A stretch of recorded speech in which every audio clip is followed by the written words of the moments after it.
Isso não é ruim para a direita do Brasil, que é a única maneira de repente, de tirar o atual presidente, que pode vir aí com a força, os 30% que ele sempre teve, né, com um pouco mais, e os isentões que colocaram ele na presidência da República. Você acha que isentão colocou ele na presidência da República? Eu acredito pelo seguinte, os 2 milhões que foi a diferença, que de repente o Lula ganhou a eleição. Um ministro do Bolsonaro me disse uma frase que para mim ilustra muito bem, não posso falar, mas ele ilustra muito bem, o ministro próximo, Palaciano, ele ilustra muito bem o que aconteceu. O Bolsonaro se esforçou muito para perder a eleição e quase não conseguiu.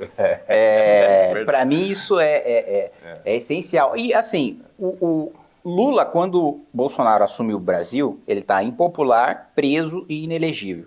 Quando o Bolsonaro nomeia o Cássio Nunes para o Supremo Tribunal Federal e o Cássio Nunes vota pela suspeição do Moro, devolvendo os direitos políticos do Lula, aí o Bolsonaro se matou. Porque aí ele devolveu o Lula para a eleição, ele pensou que o Lula candidato seria melhor para ele, que ativaria, né, a militância da direita e acabar aquela ilusão de que o Lula só perdeu porque estava preso, porque o Lula na urna ia vencer e tal.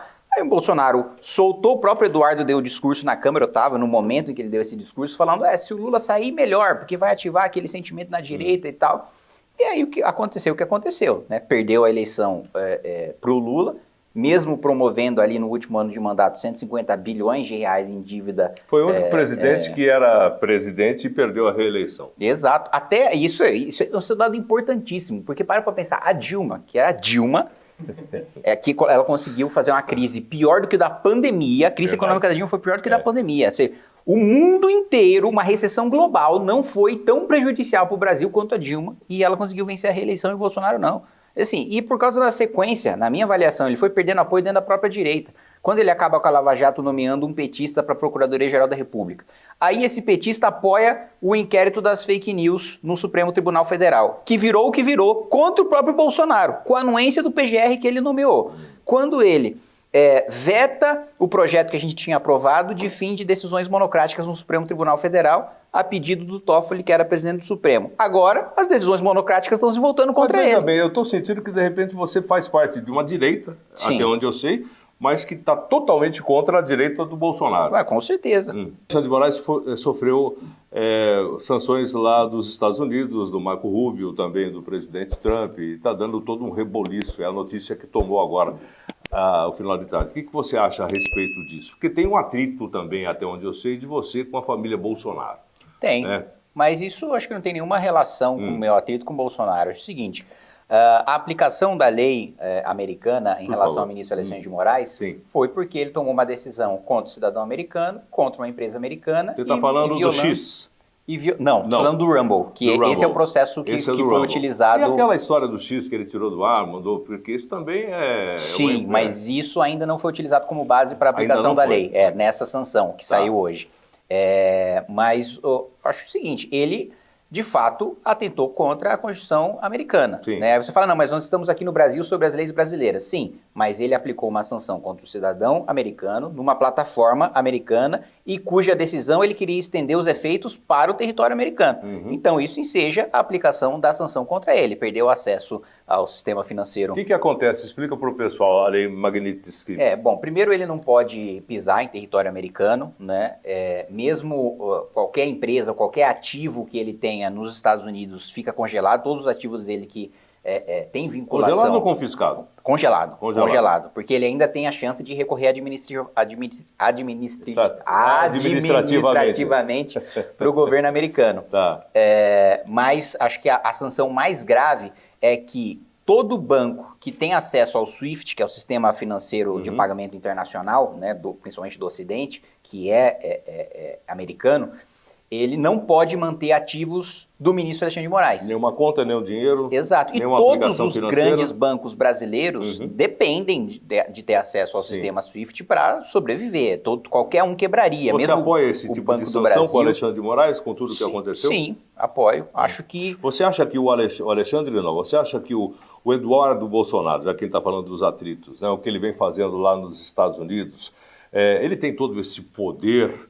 que o consórcio dos veículos de imprensa vem dizendo que ele está trabalhando, né, contra traidor da pátria, inclusive estava vendo agora o Maierovitch, falando que 2 traidores da pátria, né? Eu acho que, primeiro, ele não tem esse poder todo, não tem, né? né? Tanto que, bom, a própria tarifa do Trump, na minha avaliação, não teve nenhuma relação com o Eduardo Bolsonaro, não teve nenhuma relação com o Bolsonaro, nem nenhuma relação com o Supremo. A tarifa é uma questão comercial, tanto que foi aplicada para o Brasil, ao mesmo tempo que foi aplicada para outros 21 países que não tem Bolsonaro e não tem Alexandre de Moraes. Mas aquela carta que ele fala especificamente Exato, vou entrar nisso Bolsonaro. agora.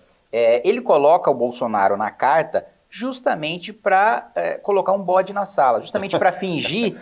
Tira o sofá? Para fingir que não tem a motivação comercial. Porque a partir do momento que ele coloca a questão Bolsonaro como suposta motivação, o que acontece com a política interna do Brasil? Os bolsonaristas ficam preocupados em dizer que a culpa é do Lula e os lulistas ficam preocupados em dizer que a culpa é do Bolsonaro. E poucas pessoas ficam preocupadas com o que de fato importa, que é como derrubar essa tarifa dos Estados Unidos. Mas, mais uma vez...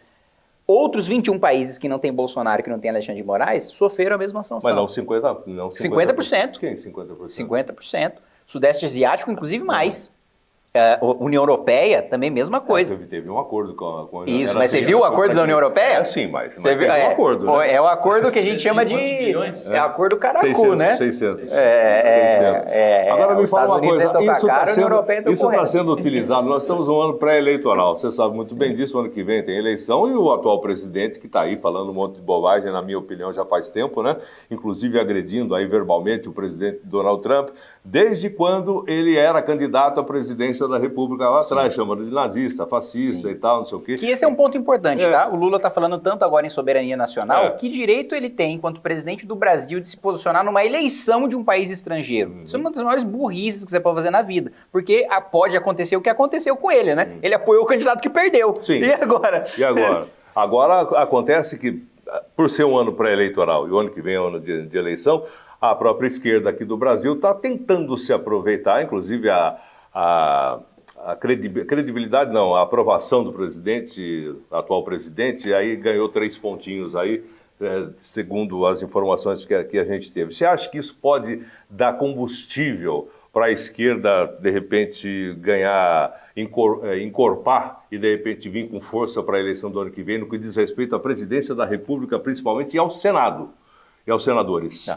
Em relação ao Senado, acho que eu vou responder o mais fácil primeiro. Acho que não. Acho que a esquerda sai muito fraca e sabe disso, porque o Supremo esticou tanto a corda que a principal pauta para as eleições ao Senado vai ser Supremo. Não vai ser segurança, não vai ser saúde, não vai ser educação, vai ser... Senador, o que o senhor vai fazer em relação aos abusos do Supremo Tribunal Federal? E ninguém de esquerda vai defender nenhum tipo de freio ao Supremo Tribunal Federal. Aliás, tem votado contra as medidas no Congresso. Em relação à campanha presidencial, eu acho que sim. Eu acho que o Lula ganhou um fôlego porque só tinha notícia ruim, ele estava só apanhando, ele tinha perdido a maioria no Congresso Nacional, tinha acabado de tomar porrada do IOF, e aí surgiu essa questão do Trump colocando o Bolsonaro no meio, mas mais do que isso, acho que o que mais beneficiou o Lula é o desespero do Eduardo Bolsonaro de ser candidato a presidente e aí sair atacando o Tarcísio. Você acha que ele vem candidato a presidente? Não, ele não vem. Ele não vem, mas ele quer. Ele acha que tem chance. Né? E aí por isso ataca o Tarcísio, por isso ataca o Nicolas, e aí dentro do próprio núcleo do bolsonarismo eles estão se destruindo e acho que isso não à toa... Quem é o candidato da próxima eleição à presidência da República da direita, na sua opinião? Olha, nós, do Partido Missão, devemos ter candidato à presidência da República. Nós ainda não definimos. Vou colocar 2 nomes. Você é um bom candidato? Eu não tenho idade. Você não tem? 35? Precisa ter 35. Mas nós temos, primeiro, o nosso fundador do Movimento Brasil Livre, junto comigo, e deve ser o presidente do Partido Missão, que é o Renan Santos, e outro nome muito próximo e muito alinhado com a gente. A presidência da República tem que ter um cara que tenha nome. Eu sei que de repente o Bolsonaro aconteceu aquilo em 2018, 2019 e tal. Bolsonaro não tinha nome, Marçal não tinha nome. Calma, eu não seria tão cético assim. Nós estamos em julho. O próprio Trump era zebra dentro do Partido Republicano na primeira eleição. Zelensky, enfim, nós temos o Reagan, nós temos exemplos X de azarões. O exemplo do Ronald Reagan foi bem agora no exemplo, né? De azarões, lógico. Ele era desacreditado no início. Mas ele era de Hollywood. Mas tudo bem, o Danilo Gentili é o maior apresentador do Brasil. Meu Deus, nem fale. E você como deputado, o que você vai fazer nessa história do INSS? Que até hoje não tem ninguém preso, todo mundo sabe quem foi, não aconteceu nada com o Lupe, não aconteceu nada com esse, não aconteceu nada.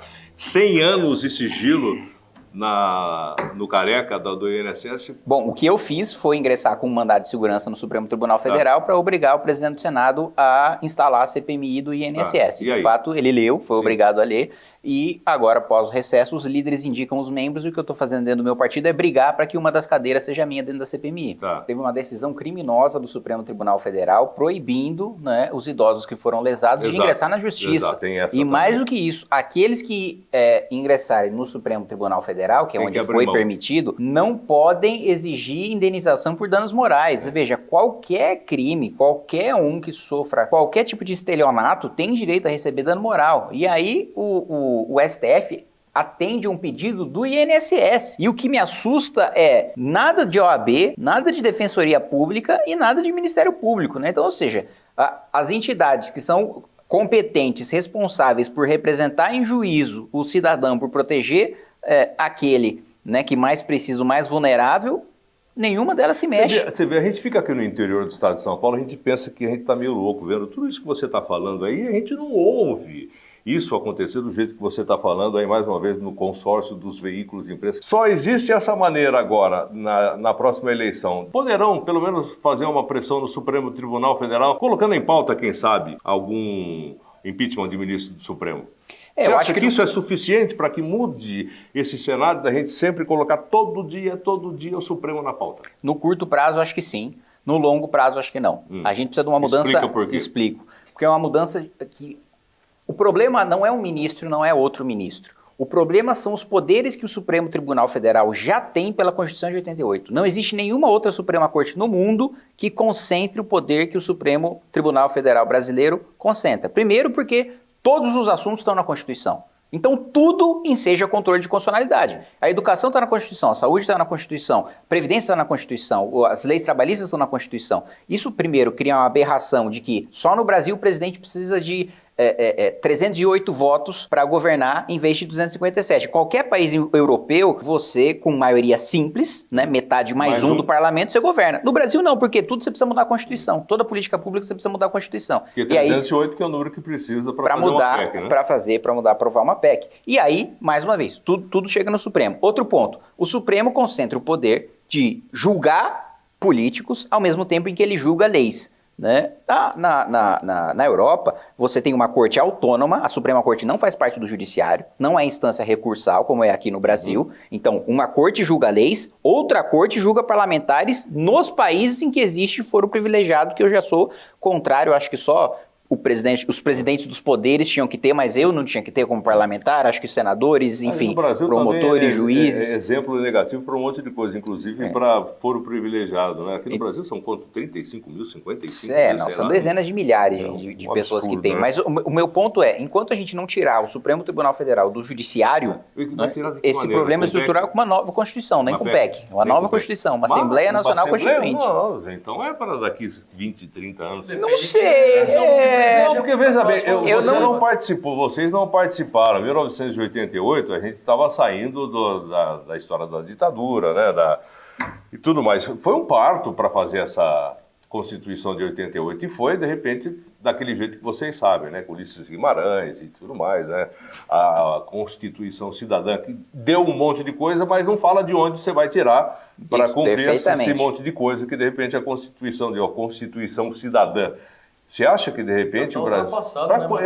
Não, ela já nasceu ultrapassada. Ela nasceu arrastada, né? Você acha que a única solução é uma nova Constituição? Eu tenho certeza absoluta disso. E eu não acho também que a perspectiva seja 10, 20 anos, porque, veja só, as Constituições brasileiras não costumam durar tanto. A história, a nossa, essa última, aliás, é a mais longeva. A chance de, nos próximos anos, ela expirar e nós temos uma Assembleia Nacional Constituinte, se a gente pensar na história do Brasil, ela é bem significativa. Mas eu acho que, assim, só de fato, rasgando essa Constituição e começando uma do zero, porque essa fracassou em absolutamente todos os setores. Todos. A gente ficou para trás, a gente não se compara mais com um país desenvolvido. A gente vê os países que eram miseráveis do Sudeste Asiático, que hoje estão numa taxa de crescimento absurda. Coreia do Sul, mas Singapura era uma pedra, não tem nada. Eles precisam importar tudo, né? Energia, comida, tudo que a gente tem aqui. E hoje é um dos países mais ricos do mundo. Gostou dessa análise? Assista às lives no canal do MBL Live TV ao meio-dia 3 horas da tarde e às 18 horas da noite.